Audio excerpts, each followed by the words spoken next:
बापाच्या शेपटीवर पाय दिलास पाहून घेईल. मी म्हणणारे रणगाजीही ज्याच्या समशेरीच्या थारेला पुरले नाही त्या बाजी खोर पड्या पुढं तुझ्यासारख्या बुड्या जमवताचा काय पाड. वर्गी देण्याचा शब्द दिला आणि आता नकार देऊन वाटण्याची आवश्यकता लावून पाहतो काय. म्हणे मुलीची इच्छा नाही तिची इच्छा असो वा नसो तिला या खोर पड्याचीच बाईल व्हावं लागेल. सुमित्रा म्हणजे रूपवती फाकडी पोर. यौवनानं मुसमुसलेली ती चारू गात्री पाहिली की दिल कसा खालीवर होतो. त्या खूपसूरत पोरीला आपलीसी करण्यासाठी कित्येक दिवस जंग पछाडतोय. परंतु ती बिलंदर कार्टी काही ताकास दूर लागू देत नाही.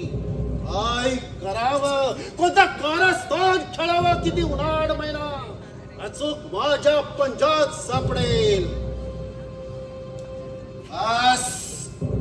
ठरला निश्चय सारी शक्ती पणाला लावीन. प्रसंगी कोणत्याही भल्या बुऱ्या मार्गाचा अवलंब करीन आणि त्या जगदेवाच्या पोरीला माझी बाईल करीन. तरच या खोर पड्याच्या औलादीचं नाव सांगेन. सरदार साहेब भीष्माचार्याने बाईल न करण्याची प्रतिज्ञा केली होती. तुम्ही तर बाईल करण्याची भीष्म प्रतिज्ञा करीत आहात. होय आणि ती करून दाखवणार आहोत आम्ही. हो पण बायकोसाठी एवढी प्रतिज्ञा करण्याचं कारण तरी काय. माझा अपमान केला कुणी बायकोला नव्हे त्या निमखराम जगदेवानं वर्गी देण्याचा शब्द दिला आणि आता स्पष्ट नकार देतोय. हो त्या जगदेवरावाच्या पुढे एवढा काय पाऊस पडलाय. बाजीराजे तुम्ही नुसतं मनात आणलात तरी 56 पोरी नाही. मानाजीराव नाही. हा आमचा इज्जतीचा सवाल आहे. हा आमच्या पौरुषत्वाचा अपमान आहे. हा अपमान आम्ही कदापिही विसरणार नाही. या खोर पड्याच्या मनगटात बळ आहे. संसारीची थार तिखट आहे. तोवर त्या मगरूर जगदेवाच्या उरावर पाय देऊन त्याच्या डोळ्यात एकात खेचून आणणार त्याच्या पोरीला. बाजीराजे जरा होश मध्ये या. तुमची बहादुरी काही कमी नाही म्हणा पण पराक्रमी भीष्म म्हणून ज्याची ख्याती आहे त्या जगदेवरावाच्या तसलेल्या संसारीचे वार पेलताना तुमची पिळदार मनगटा पिचून निघते. अशी सरळ झुंज घ्याल तर कटून मरा पण त्याच्या पोरीच्या नकाही तुमच्या दृष्टीस पडणार नाही. राव माझ्या बाहुबलावर माझा विश्वास आहे. परिणामाची दिक्कत मला नाही. बेहतर आहे मनगट पिचेल पण पाऊल माग हटणार नाही. हे बुवा फारच गरम रक्ताचे हात तुम्ही. हो पण मी म्हणतो काटालाच काटा निघत असेल तर अशा कटून जाण्याच्या गोष्टी हव्यात कशा. म्हणजे मी नाही समजलं आपल्या बोलण्याचा आशय. तो समजून घ्या आणि त्या मधुकुम वागा तर सुलटी वाचून ठोकला जाऊन तुमचा मार्ग मोकळा होईल. कबूल वागलो तुमच्या म्हणण्याप्रमाणे. ह्या वचन मनाजीराव आजपासून तुम्ही आमच्या घरातले ताईच झालात. बोला. शिवाजी तुमचा हाड वय मी सुद्धा त्याचा सूड खायला टपलो हे जाणता तुम्ही. पण तो बदमाश शिवाजी उदय गुप्तपणे खऱ्या स्वारीविषयी जगदेवरावांची मुलाखत घेणार. काय जगदेव शिवाजीची गुप्त भेट मग तुम्हाला कशी लागली ही खबर. मोठ्या योगायोगाने ती बातमी कानी लागली माझ्या. पण अशाने जगदेवाची पोरगी हाती कशी येणार. हेच सांगतो. तुम्ही रातोरात 50 निवडक जवान घेऊन जगदेवरावांच्या वाड्याभर जमा धरून बसला. मी येतो खान साहेबांवर 100-150 कडवे आरोप करून अगदी ऐन वेळी छापा करून प्रथम शिवाच्या मुश्क्या आणि पितुरीच्या आरोपाखाली जगदेवरावाला कैद करून मग ती पोरगी तुमची. महाराजीराव याला म्हणतात डोकं. काय तर नामी शक्कल शोधून काढला. एका दगडात 2 पक्षी. शिकार शेराची करायची आहे. सावधगिरी बाळगा. त्याची काळजी सोडा मानाजीराव. शिवाजीवरच्या या स्वारीत खानाला सर्वतोपरी सहाय्य करायचं बादशाचं फरमान आल्यापासून त्या बदमाश शिवाजीची मुंडी पिरगायची तयारी करून ठेवलाय मी. पण काय सांगू मानाजीराव, त्या खानाला आमच्या सहाय्याची अजून जरुरी भासत नाही. बाजीराजे, यासाठी तर खानाने पाठवलं तुमच्याकडे. प्रथम गेलो तुमच्या वाड्यावर, तिथून एक असतानाच ही शिवाजी बातमी लागली मला. मग तुमचा हा मिळीत मनसुबा कुण्या कामाचा? माझ्या सर्व फौजेसह देतो एकदम धडक आणि करतो सेंदा मेंदा शिवाजी सहित त्या जगदेवाचा. बाजीराजे, जसा असा आडमुठापणा कराल तर शिवा सावध बुजेल आणि हातचा निष्ठे. त्या शिवायचं हेर म्हणजे नकळत काळीत काढून हातावर देणारे पुत्र आहेत पुत्र. एवढा सैन्यानिशी तुम्ही तिथं गेला तर शिवाजीला कळल्याशिवाय राहील का? आणि जाणून बुजून सापळा शिरण्या इतका मूर्ख नाही शिवाजी. असा असता तर केव्हाच उलटला असता. म्हणून मी म्हणतो असा खुळेपणा करू नका. ठीक आहे, तुमच्या म्हणण्याप्रमाणे करूया सारी तयारी. चला चला. घोरपडे घोरपडे घोरपडे घोरपडे सुपर काय म्हणालात? हो हो पहा हो पहा. एवढा खरा चांगला मोठा उत्तर पाहिला नाही. अरे चा, खरंच की कुणीतरी छेड काढलेली दिसते त्याची. बाकी ती संतापलाय, मुसंडी मारतोय, तिथं पीठ करतोय दगडाचं. पहा आपला डोकं येतो. पळा पळा, जीव वाचवा. थांबा, इथंच आणू त्याला. मानाजीराव होशियार. वेळ बीड लागले त्या तुम्हाला. अशा अडचणी जागी आपल्या डोक्याला खरे आहे तो. पहा पहा पहा, आला तो. आता आता आता ठरवते थोडा. पळा. थांबा, असे घाबरू नका. शाबाश. अरे कुणीतरी फेकलेला भाला अचूक त्या डुकराच्या मानेत दिसला. पहा, मारली त्या जाळीत मुसंडी, कोसळला त्या चरात. घोरपडे घोरपडे त्या पळत्या डुकराच्या पाण्यात फला फेकणारा कोण असेल हा फालतू शिकारी? कोणी जरी जातीवंत शिकारी असावा. अरे मानाजीराव होशियार. काय आता कोण वाघ मी दिसला की काय? हो, वाघ नाही, वाघीण आहे. अरे बाप, या वाघीचं वाघापेक्षा भयंकर असते. चला पळा. असे घाबरू नका. तुम्ही समजताय तसले वाघीण नाही जंगलातली. ही वाघीण आहे महालात राहणारी, 2 हाताची 2 पायांची चालती बोलती वाघीण.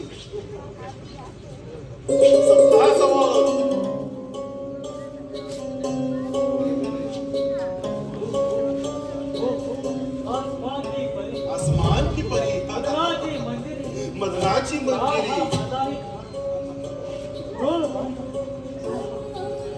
नजर ठळत नाहीच्या रूपात. घोरपडे कोण आहे होय? अंगाच्या डुकराची शिकार करणारी अजब शिकारी. काय म्हणता का? शिकार केली त्या डुकराची? होय, आणि आमच्या सारख्या शेराची सुद्धा. कार्तिक स्वामी पिता होतील त्या रूपावर. राजे, प्रतिज्ञा करावी, जीवाची बाजी लावावी. ते अशा पोरीस आहे. पहा पहा, कशी नागणी सारखी सळसळ येते. अरे अरे, या रान पाकळाची थर तरी आहे त्या जगदेवाच्या पोरीला. हो, हीच तर त्या निमखराम जगदेवाची पोरगी. बाप रे, बाजी राजे, धन्य हा तुम्ही, धन्य. पहा, इकडच येते. तिला उचलून खड्यावर टाकायला मला मदत करा. चला. जरा थांबा. तो तुझ्या बरोबर कोण आहे का याची खात्री करूया आणि नंतरच याचा उचलूया. चला आडोशाला चला.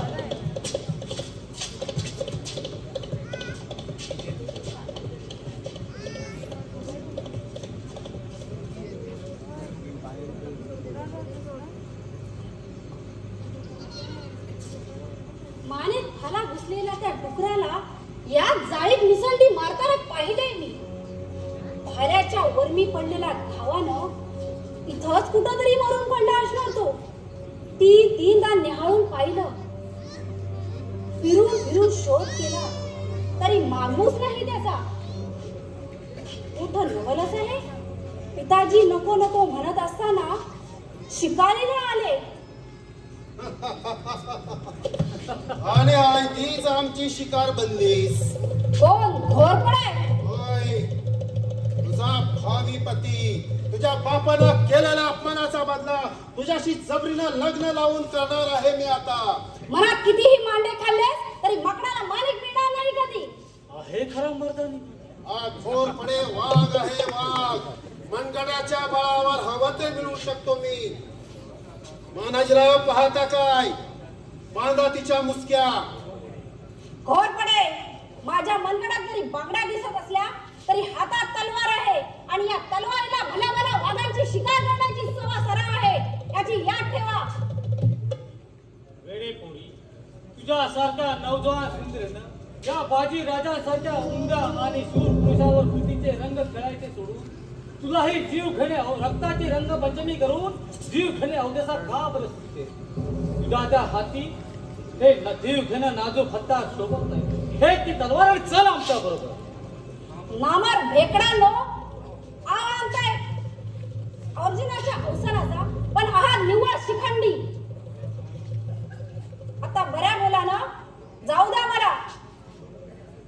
आणि स्वतःला मोठे वाघ समजत असाल असेल उरात हिम्मत तर या जगदेवरावांच्या वाड्यावर आणि द्या त्यांना युद्धाचं आव्हान.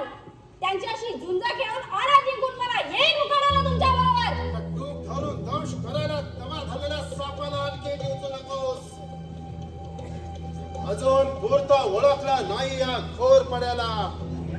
वेळ आली तर तुझ्या बापा देखत खेचून आणीन मी तुला. पण आणा यास हाती सापडलेलं सावध सोडून पळत्याच्या पाठी लागायला मी इतका मूर्ख नाही. मानाजीराव, घ्या तिच्या हातातले ते खेळणं खेचून आणि ओढा तिला पुढं. आम्ही नामर्द भेकड का? चल चल भाग आता.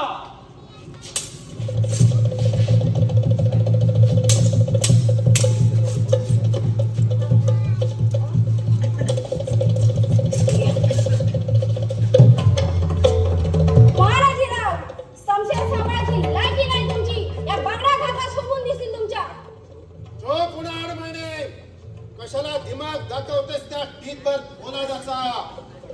मुकाट्यानं माझ्या स्वाधीन हो, नाहीतर फुलासारखी चुरडून टाकेन मी तुला. महाराज घोरपडे, जिमेचा पट्टा न चालवता समशेर चालवली असती तर निदान पराक्रम तरी दिसला असता तुमचा. ही जगदेवराव विचारांची मुलगी आहे, समजला? माझा मार्ग मोकळा करूनच जाईन मी. तर असे असेल तर मर आता.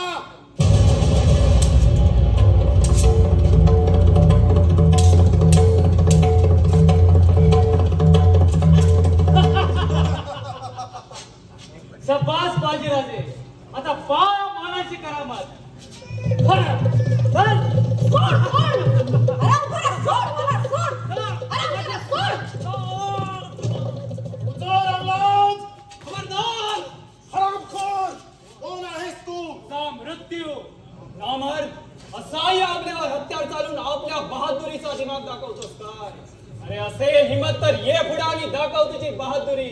बेअक्कल पोरा, त्या घोरपड्याच्या मार्गात आडवा येशील तर नाक मरशील. तुला जर जगावं असं वाटत असेल तर ताबडतोब इथून चालता हो. नादान, अरे मरणाचं भय तुझ्या सारख्या पाप्याच्या पित्राला. स्वतःचा शिर तळहातावर घेऊन महाराष्ट्राच्या स्वातंत्र्य संग्रामात उडी घेतलेल्या शिवरायांच्या या मर्द मराठ्याला नाही. धर्माच्या नावाखाली बंडाचा निशाण उभारणाऱ्या तुझ्या त्या लुटारू शिवाजीचा हस्तक्षेप. कोण लुटारू? यवनांच्या मिठाचा मिंद्या राहून त्यांच्याच दारी कुत्र्याप्रमाणे लाळ घोटणाऱ्या नादाना. ओ ब्राह्मण, माय बहिणी आणि देश धर्माच्या रक्षणासाठी वैऱ्या पुढे दंड ठोकून उभ्या राहिलेल्या माझ्या पुण्य प्रतापी राजाला आपल्या पापी जीवेनं विटाळशील तर बेजबाब जागसाल करणारी तुझी ही जीव देठापासून उपटून टाकी. मराठ्यांची जात तू सांगतोय म्हणून एक वेळ गाय करतो तुझी. जा काळकार इथून, नाहीतर गर्वाण उन्माद झालेला तुझा येशील धडा वेगळा करी. अरे ही मुंडी छटायची कामं तुझ्यासारख्या मिसरूड न फुटलेल्या पोराची नवत. ही कामं या घोरपड्यानीच करावी.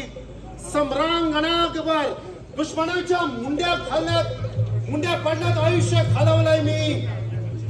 आता माझी शिकार माझ्या ताब्यात दे. आम्ही निघालो.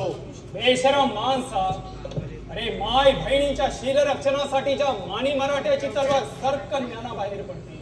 याच मराठ्यांची कुळकुडी शिरून आपल्याच धर्म भगिनींची शिकार करतोस काय? अरे औलाद तरी कुणाची तुझी? माणसाची तर नाहीच, असलीच तर हैवानाची असेल. तुझ्यासारखे देशद्रोही हैवान नष्ट केल्याशिवाय माझ्या महाराष्ट्राचा उद्धार होणार नाही. शेवटी मरायचं ठरवलं असतं तर मर आता.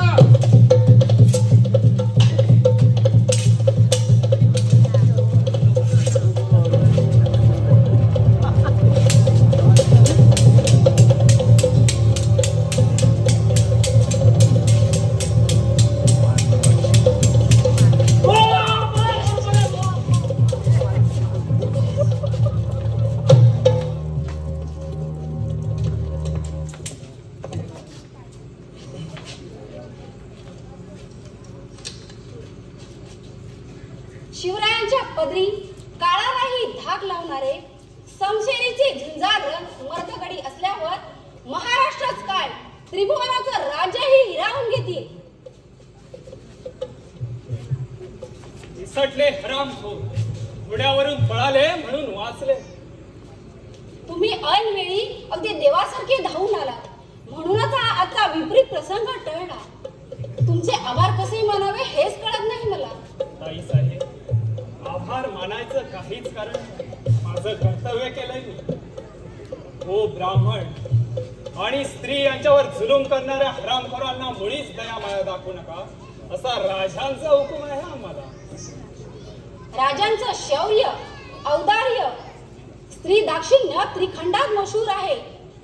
विश्वसुंदरी गणल्या जाणाऱ्या कल्याणच्या सुभेदाच्या सुनेला माहेरी आलेल्या बहिणीच्या इतमामानं ओटी भरून पावती करणाऱ्या शिवाजी राजांचं गडी तुम्ही. यथा राजा तथा प्रजा. तुमच्या प्रमाणच मीही त्या पुण्यप्रतापी राजांची एक पुजारण आहे. दासी होऊन जर जन्मभर त्यांची सेवा करायची संधी लाभेल तर स्वतःला धन्य समजेन मी. ताई साहेब, राजांवरची तुमची ही भक्ती पाहून फार आनंद होतोय मला. चला तुमच्या घरी पोहोचवतो मी तुम्हाला. पण तत्पूर्वी माझ्या उपकारकर्त्याचं नाव तरी कळेल का मला? माझं नाव सर्जेराव जेधे. जेधे? हो, कान्होजी जेध्यांचा मुलगा. म्हणजे जेधे काकांचा बाजी की काय तू? होय, राजांनी मला सर्जेराव हा किताब दिलाय. पण ताई साहेब, आमच्या वडिलांना ओळखता वाटतं आपण. अरे लहानपणी तुझ्याप्रमाणेच मीही त्यांच्या अंगाखांद्यावर खेळले. पुढे जेधे काका स्वराज्याला जाऊन मिळाले आणि आमचे पिताजी स्वामिनिष्ठ करत यवनांची गुलामगिरी करतच आहेत. अरे असं पाहतोस काय? जयदेवराव विचारांची सुमित्रा मी. म्हणजे विचारांची सुमित्रा? होय. आणि त्या घोरपड्यानं तुझ्याशी अतिप्रसंग करावा? आश्चर्य आहे. आश्चर्य वाटण्यासारखं त्यात काही नाही. घोरपड्यानी मला लग्नाची मागणी घातली होती. पण पिताजींसमोर मीही निक्षून सांगितलं शिवाजी राजांशीच लग्न करणार म्हणून. पिताजी फार संतापले. पण त्यांनी घोरपड्यांना नकारही कळविला आणि त्याचाच बदला घेण्यासाठी या जंगलात मला एकटीला गाठून घोरपड्यांनी पळवून नेण्याचा घाट घातला होता. पण ताई साहेब, या भयंकर जंगलात एकटीच कशाला आली होती? शिकारीला. बरोबरच्या माणसांना मागे टाकून मी त्या डुकराचा पाठलाग करत मी एकटीच जंगलात शिरले. आणि त्या मानवी डुकराने तुला अडवलं असंच ना? आता आला सारा प्रकार माझ्या लक्षात. ही गोष्ट राजांच्या कानी घातलीच पाहिजे मला. तुम्हा ताई, एक आनंदाची खबर सांगू तुम्हाला? सांग ना. पण कुणाजवळ बोलणार तर नाहीत ना? नाही, तू म्हणत अशी तर पिताजींना सुद्धा नाही सांगत. पिताजींना बोलायला हरकत नाही. काही राजकीय कामासाठी शिवाजीराजे उदयिक जगदेवरावांच्या भेटीला येणार आहे. खरंच? हो.